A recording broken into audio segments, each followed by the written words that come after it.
Television broadcasting occasionally captures moments of such extraordinary human significance that the carefully maintained boundary between entertainment programming and authentic life experience dissolves entirely, revealing truths about redemption, forgiveness, and the resilience of family bonds that transcend even the most difficult circumstances and the longest separations. On a Monday afternoon in November 2024, Family Feud was conducting what production personnel anticipated would be a routine recording session featuring two families engaged in the competitive format that had sustained the program's popularity across multiple decades of American viewership.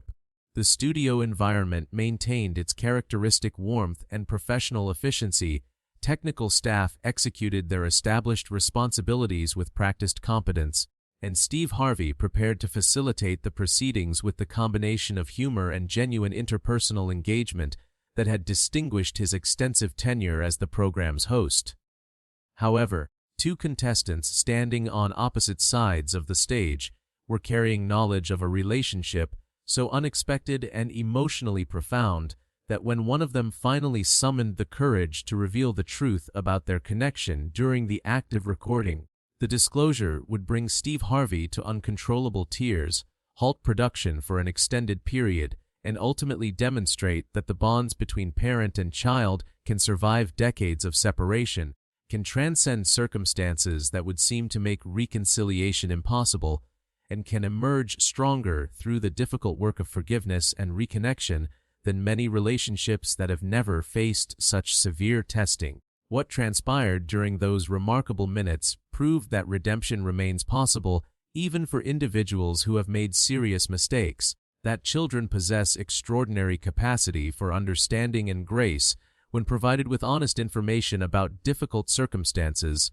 and that family connections established at birth create threads that persist across years of absence, and that can be rewoven into relationships of genuine depth and meaning when both parties commit to the challenging work such reconnection requires. If you value authentic demonstrations of redemption, the transformative power of forgiveness, and the extraordinary resilience of parent-child bonds that survive circumstances that would seem insurmountable, please take a moment to support this channel by selecting the like option and subscribing to receive future content.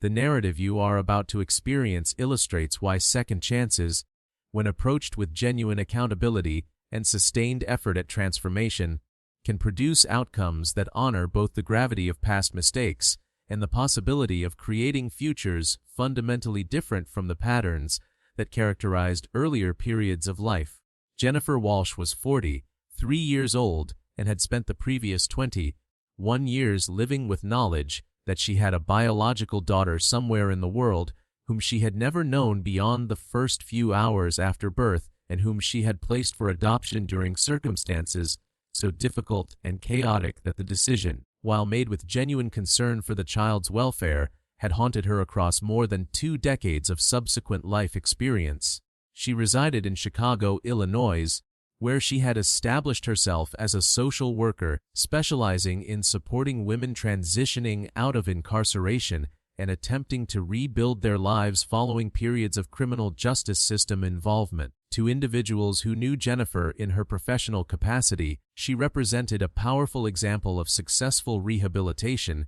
and of using personal experience with the criminal justice system to inform meaningful work that served vulnerable populations. She maintained strong professional reputation for her competence, her genuine empathy for the challenges facing the women she served, and her commitment to advocating for policy changes that would create better pathways for formerly incarcerated individuals to achieve stable, productive lives. However, beneath that carefully constructed professional identity existed a woman who carried profound grief regarding a daughter she had never known and who had spent 21 years wondering whether the child she had given up had experienced the kind of stable, loving childhood that Jennifer had been unable to provide during the chaotic period when she made the adoption decision. Jennifer had grown up in difficult circumstances in a working-class neighborhood on the south side of Chicago during the 1980s and early 1990s. Her father had struggled with substance abuse throughout her childhood and had been intermittently present in the household, While her mother had worked multiple service sector jobs attempting to maintain basic household stability despite limited resources and the additional stresses created by her partner's addiction and unreliability, Jennifer had experienced significant childhood trauma and had lacked the kind of consistent supervision and support that might have helped her navigate adolescence more successfully. She had begun using drugs during her teenage years, initially experimenting with marijuana and alcohol, but eventually progressing to harder substances including crack cocaine that quickly developed into addiction that dominated her decision-making and behavior patterns throughout her late teens and early 20s. By age 18, Jennifer was using drugs daily and supporting her addiction through a combination of theft, prostitution, and small-scale drug dealing. She had dropped out of high school during her junior year and had essentially no legitimate job skills or educational credentials that would have facilitated legal employment.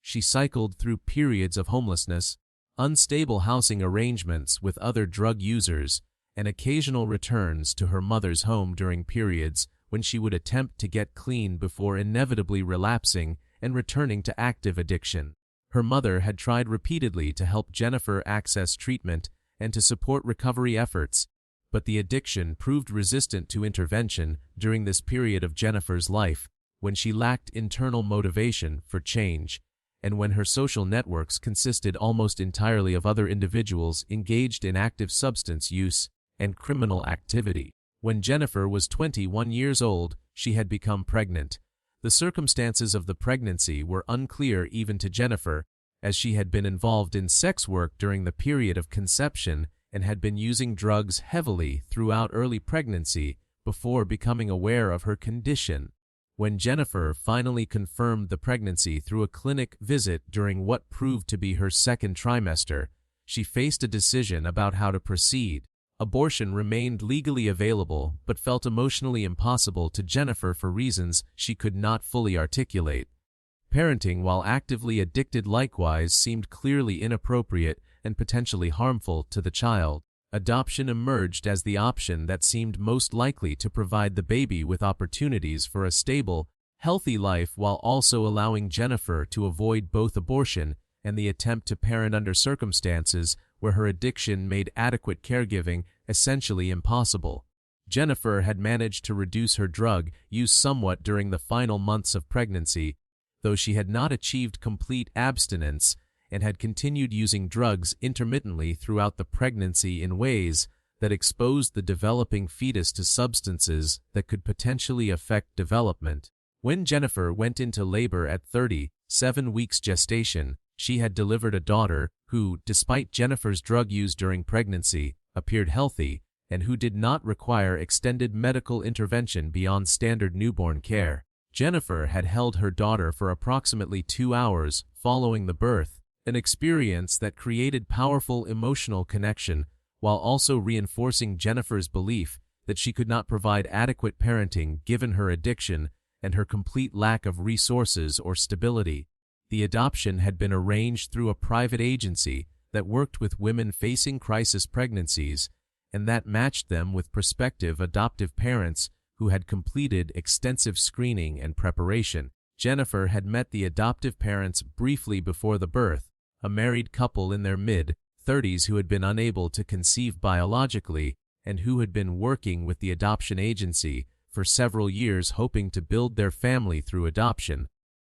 The couple had appeared stable, financially secure, and genuinely eager to become parents. Jennifer had signed the adoption papers within the legally mandated waiting period, transferring full parental rights to the adoptive parents and agreeing to a closed adoption arrangement that meant she would have no ongoing contact with the child or information about how the child was developing. The immediate aftermath of placing her daughter for adoption had been devastating for Jennifer. The grief had been comprehensive and had contributed to a period of increased drug use and behavioral deterioration that ultimately led to Jennifer's arrest on multiple charges including drug possession, prostitution, and theft. She had been convicted and had been sentenced to serve 4 years in prison, of which she ultimately served 2.5 years before being released on parole.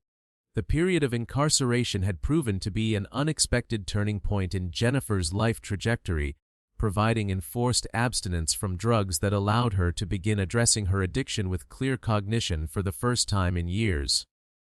During her incarceration, Jennifer had participated in every available educational and therapeutic program. She had earned her GED, had completed vocational training in office administration, and had engaged extensively in substance abuse treatment and counseling that helped her understand the factors that had contributed to her addiction and that provided strategies for managing cravings and avoiding relapse following her release. Perhaps most significantly, Jennifer had begun processing her grief regarding the daughter she had placed for adoption,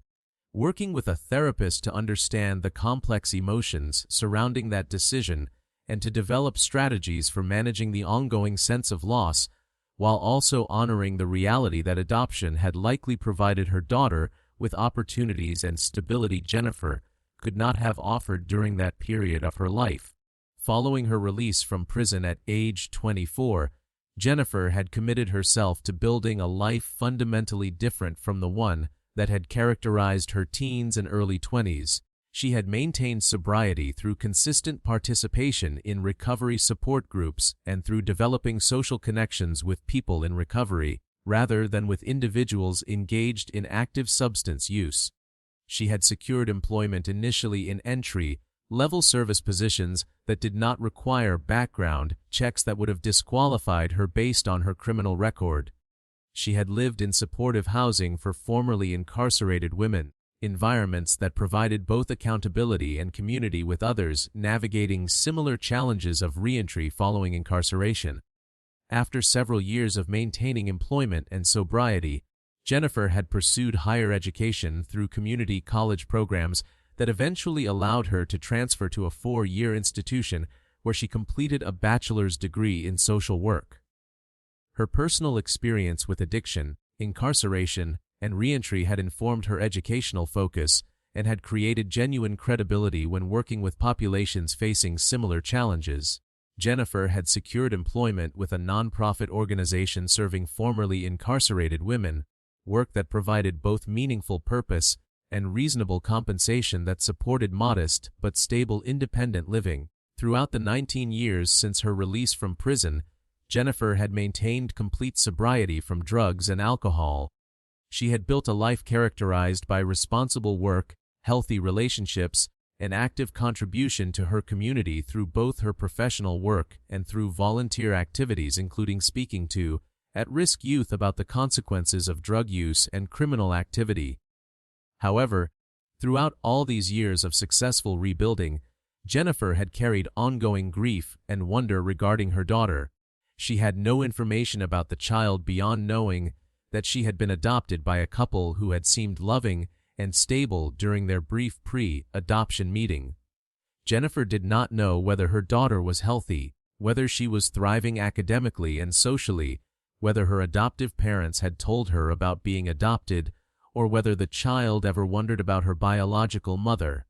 Approximately 3 years before the Family Feud taping, when Jennifer was 40 years old, she had made the decision to register with several adoption reunion registries that facilitated connections between biological parents and adopted children when both parties were seeking contact. Jennifer had provided her information to these registries, while recognizing that reunion might never occur if her daughter either was not searching for her biological mother or if the adoptive parents had not provided information about the adoption that would have made searching possible. Jennifer had not expected rapid results and had prepared herself for the possibility that she might wait years or might never receive contact from her daughter.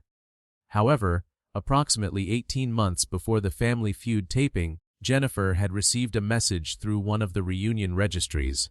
The message had been from a young woman named Sarah Bennett, who stated that she had been born in Chicago in 2003 and had been adopted as a newborn. Sarah explained that she had recently turned 18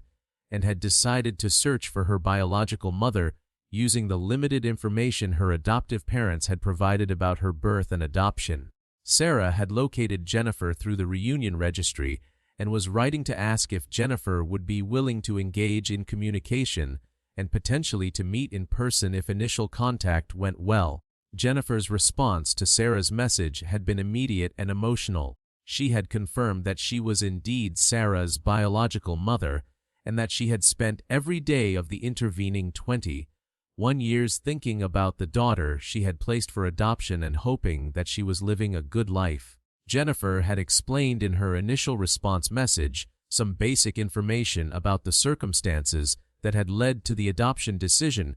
including her addiction and her recognition at the time that she could not provide adequate parenting. Jennifer had expressed profound gratitude that Sarah had sought contact and had indicated complete willingness to engage in whatever level of communication Sarah felt comfortable establishing. The correspondence between Jennifer and Sarah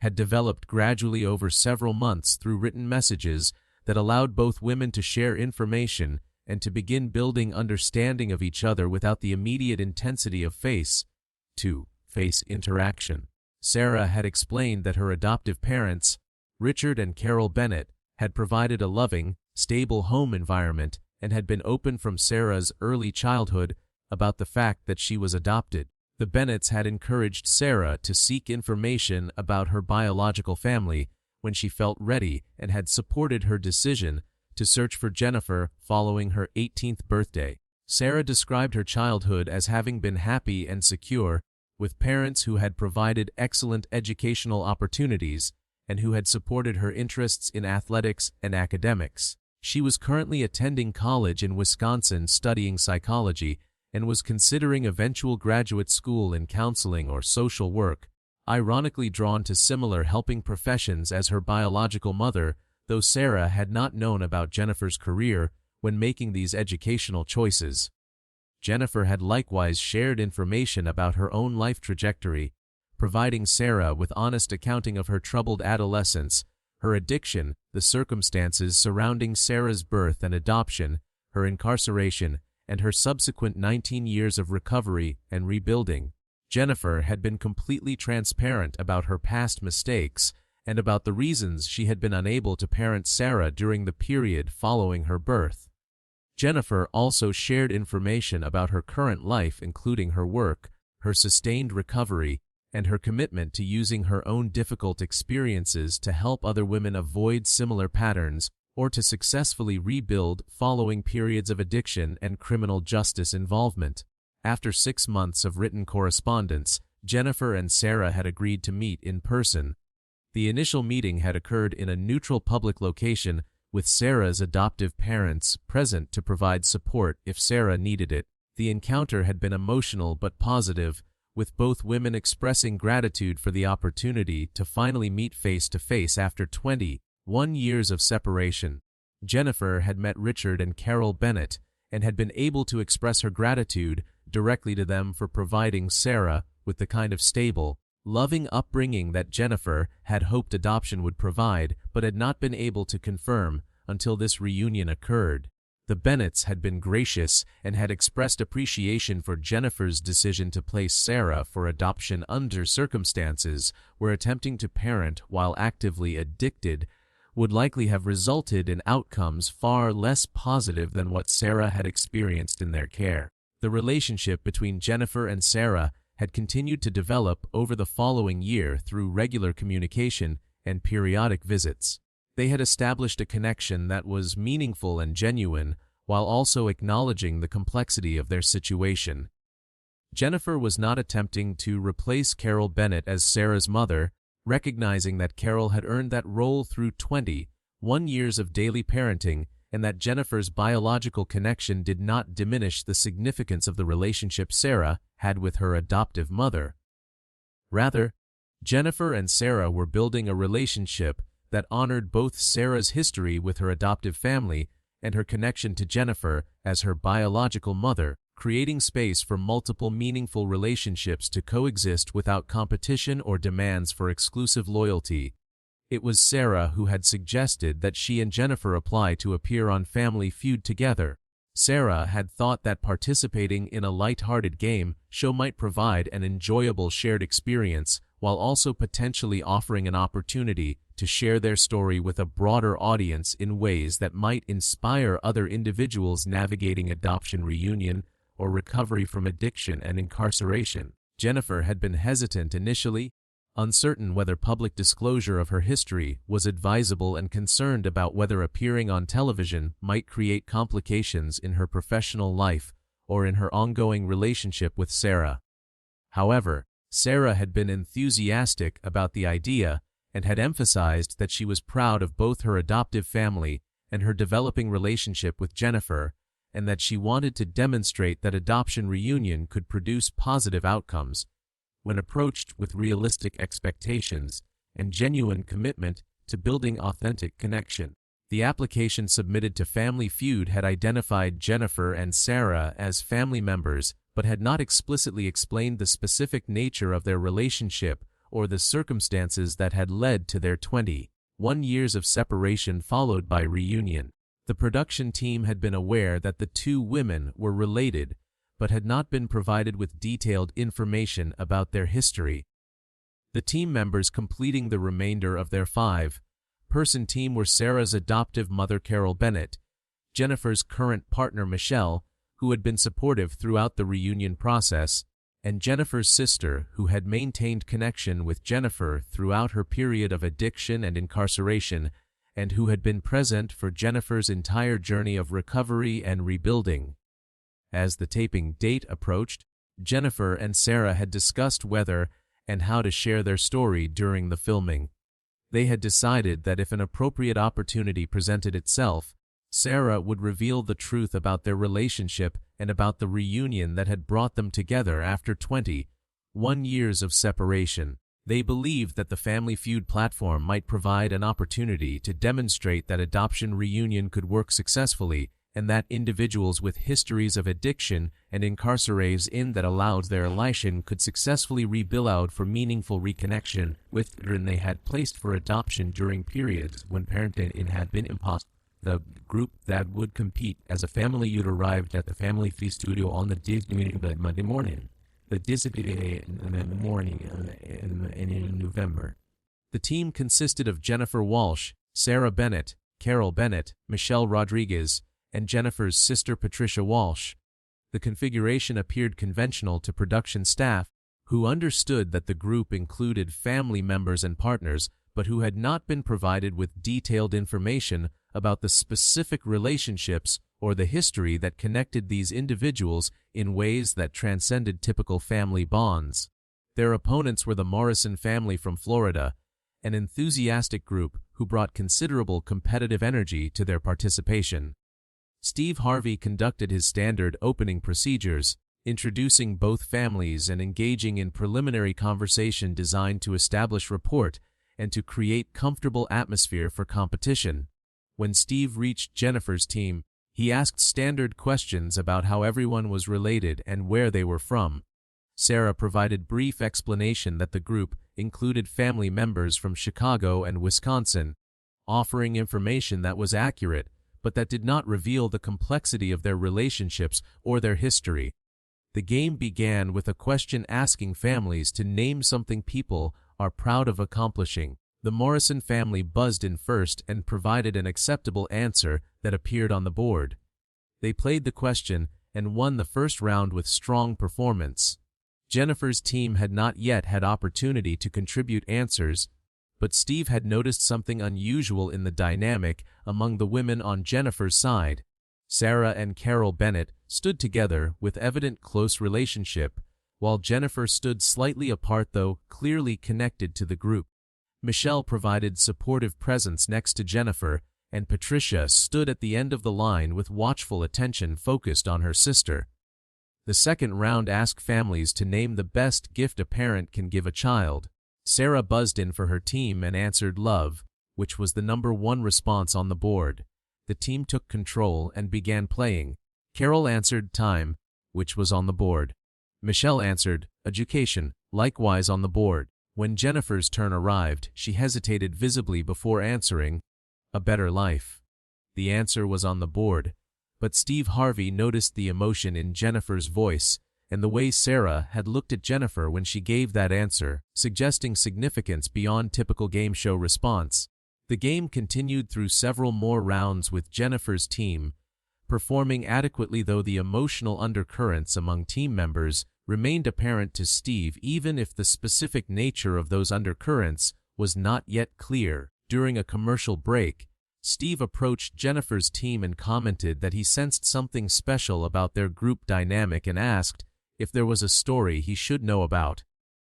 Sarah looked at Jennifer, who nodded permission, and Sarah stated that there was indeed a story, but that she would prefer to share it during the actual taping, if Steve was willing to create space for that disclosure. Steve agreed readily, his professional instincts recognizing that something significant was present in this family's story, and that creating space for them to share it might produce meaningful content that transcended typical game show entertainment. When taping resumed, Steve made an unusual decision to pause the competitive flow of the game and to invite Sarah to share whatever story she had indicated existed within her family. Sarah took a deep breath and began speaking words that would fundamentally alter everyone's understanding of the relationships present on that stage. Sarah explained clearly and directly that Jennifer Walsh, who was standing at the other end of their team lineup,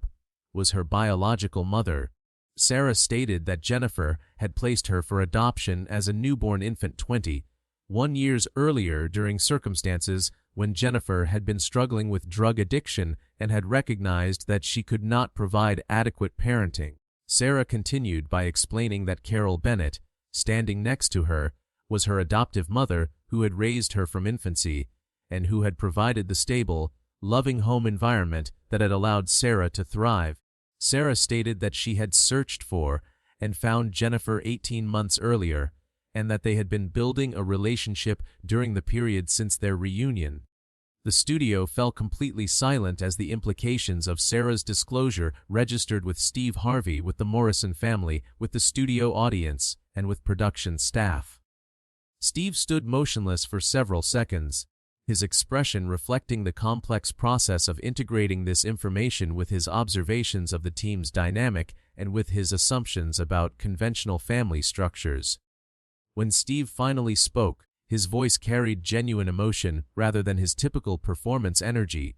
Steve asked Jennifer directly about her experience and about the circumstances that had led to placing Sarah for adoption 21 years earlier. Jennifer provided honest accounting of her addiction during her late teens and early 20s, of becoming pregnant while using drugs heavily,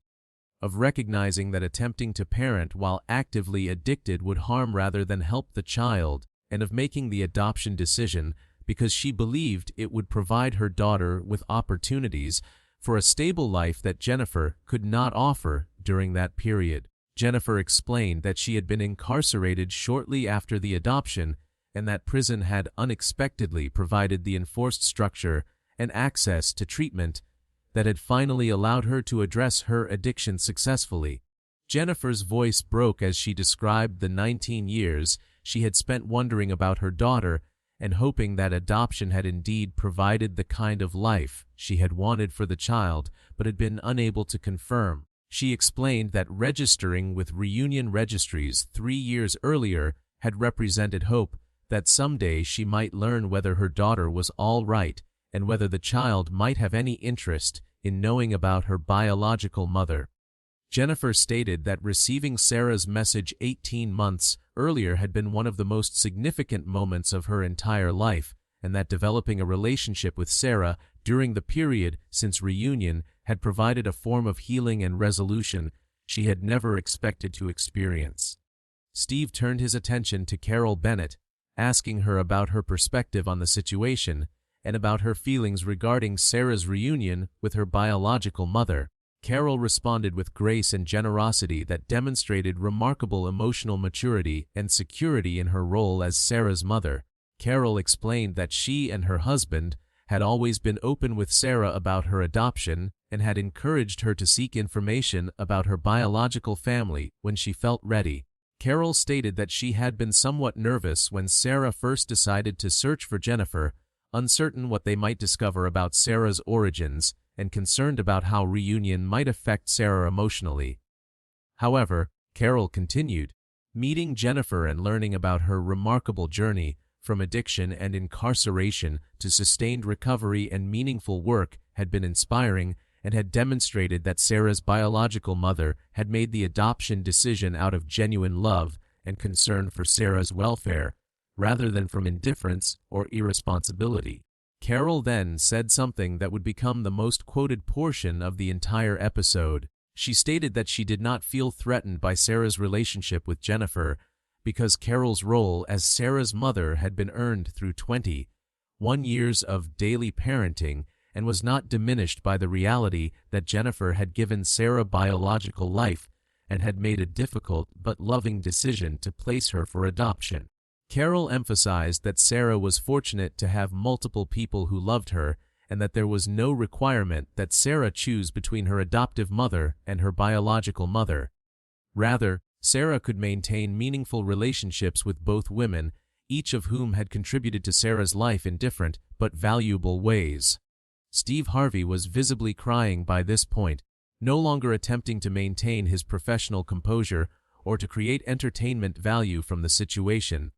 He approached Jennifer and embraced her, stating that what she had accomplished across 19 years of recovery was extraordinary and that her decision to place Sarah for adoption during circumstances when she recognized she could not provide adequate parenting had been an act of profound love rather than abandonment. Steve then embraced Sarah and Carol together, acknowledging the beautiful relationship between adoptive mother and daughter and praising Carol's generosity and security in supporting Sarah's reunion with Jennifer. Steve turned to address the studio audience and the cameras, speaking about what he had just witnessed.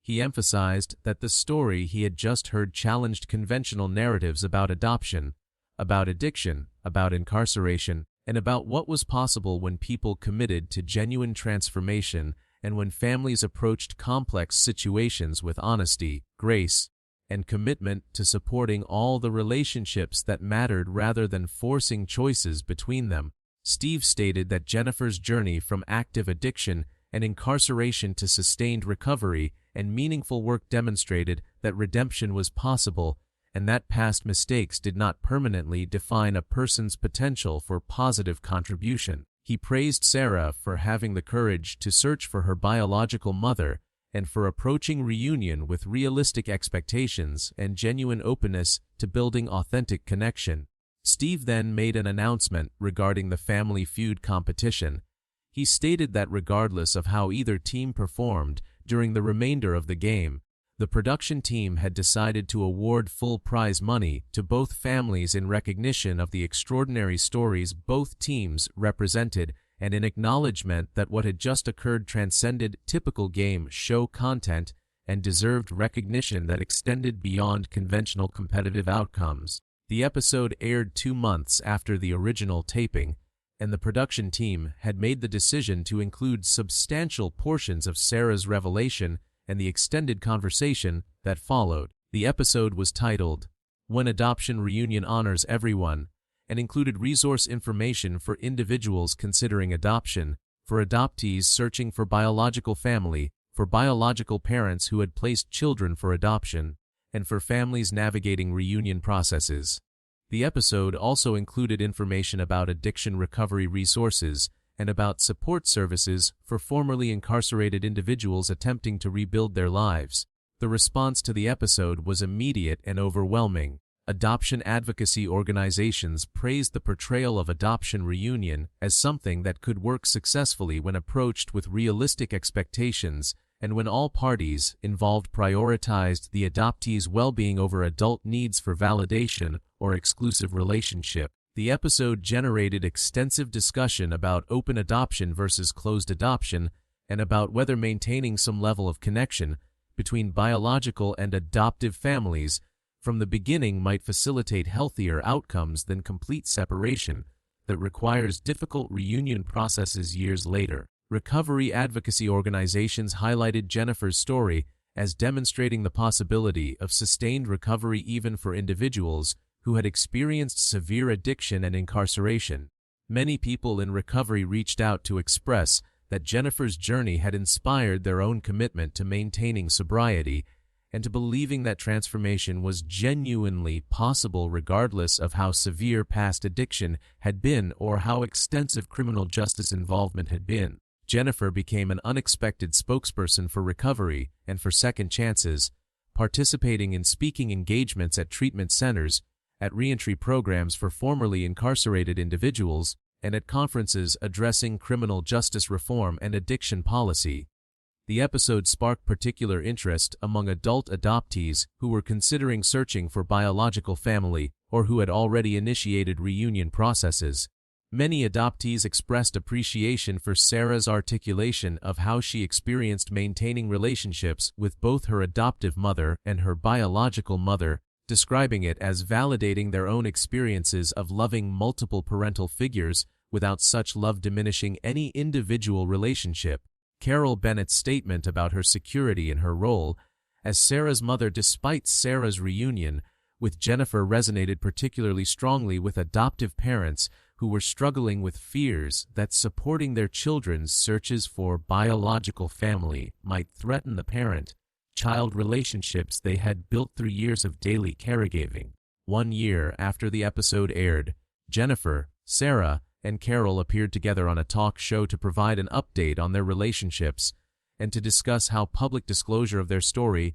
had affected their lives. They reported that their relationships had continued to develop positively and that having shared their story publicly had connected them with thousands of other families navigating adoption reunion. Jennifer discussed how the public acknowledgement of her history had affected her professional work, noting that rather than creating complications, as she had initially feared, the disclosure had actually enhanced her credibility with the formerly incarcerated women she served, who recognized her genuine understanding of the challenges they faced and who found inspiration in her sustained recovery and successful rebuilding. Sarah reported that she was continuing her psychology studies and remained interested in pursuing graduate education in counseling, with particular focus on adoption, related issues, and on supporting individuals from backgrounds involving parental substance abuse or incarceration.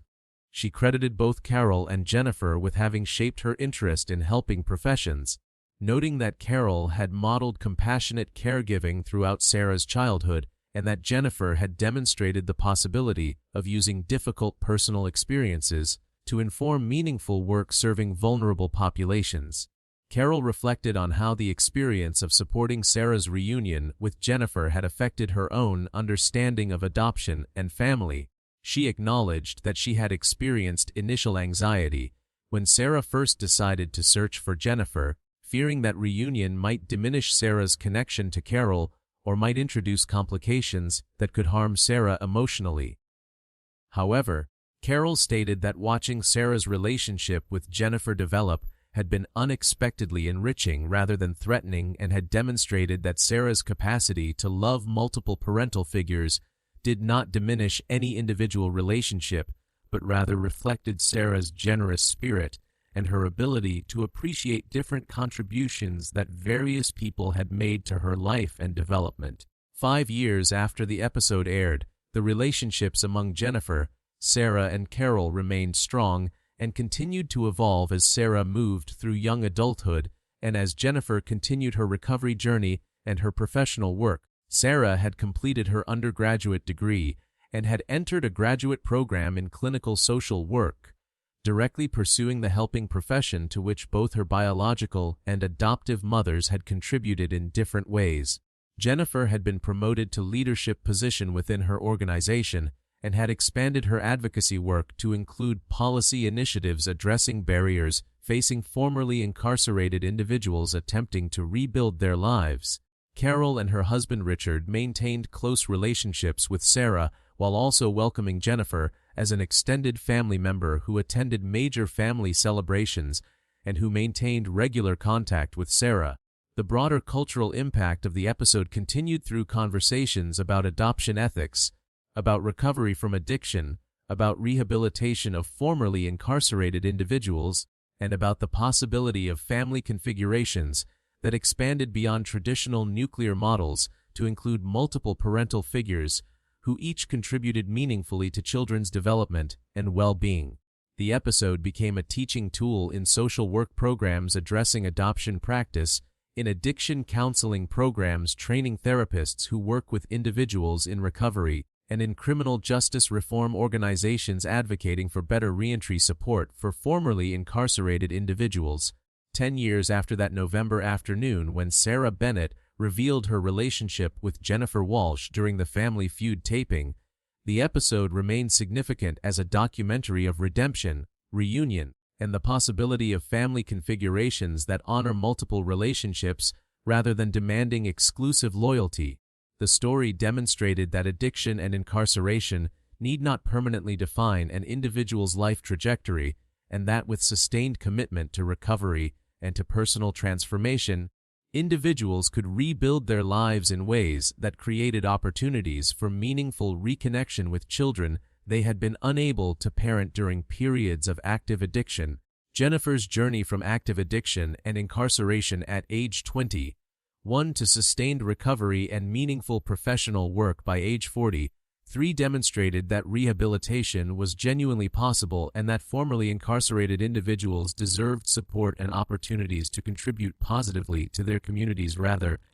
than facing permanent exclusion based on past criminal justice involvement. Sarah's willingness to search for her biological mother and to build a relationship with Jennifer, despite Jennifer's difficult history, demonstrated remarkable maturity and capacity for grace, while also illustrating that adoptees could benefit from honest information about their origins and from opportunities to maintain connections with biological family when such connections could be established without compromising the security and primacy of relationships with adoptive families. Most significantly, Carol Bennett's generous support for Sarah's reunion with Jennifer and her clear articulation that supporting Sarah's relationship with her biological mother did not threaten Carol's own role as Sarah's mother provided a model for adoptive parents similar situations and demonstrated secure attachment between adoptive parents and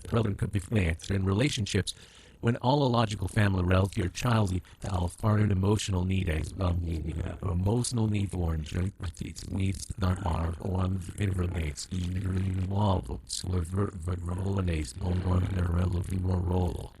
If this narrative has demonstrated the transformative power of redemption, the resilience of parent-child bonds that survive decades of separation,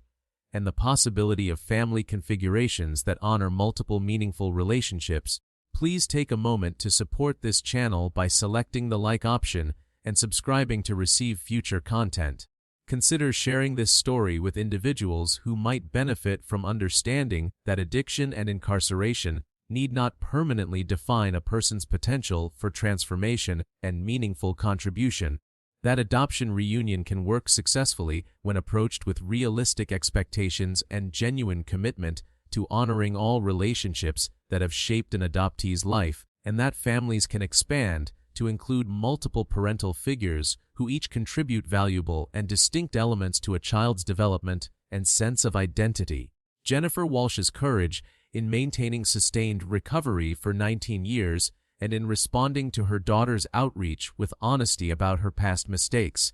while demonstrating through consistent behavior her transformation created conditions that made meaningful reunion possible. Sarah Bennett's willingness to search for her biological mother while maintaining deep love and loyalty to her adoptive parents demonstrated that children possess extraordinary capacity to appreciate different contributions various people have made to their lives. Carol Bennett's security in her role as Sarah's mother and her generous support for Sarah's relationship with Jennifer provided a model of adoptive parenting that prioritizes children's needs and well-being over adult anxieties about exclusive connection. Steve Harvey's emotional response to their story and his recognition that what he had witnessed transcended entertainment and deserved respectful acknowledgement demonstrated why creating space for authentic human experiences to be shared and validated remains among the most important functions that media platforms can serve. That lesson,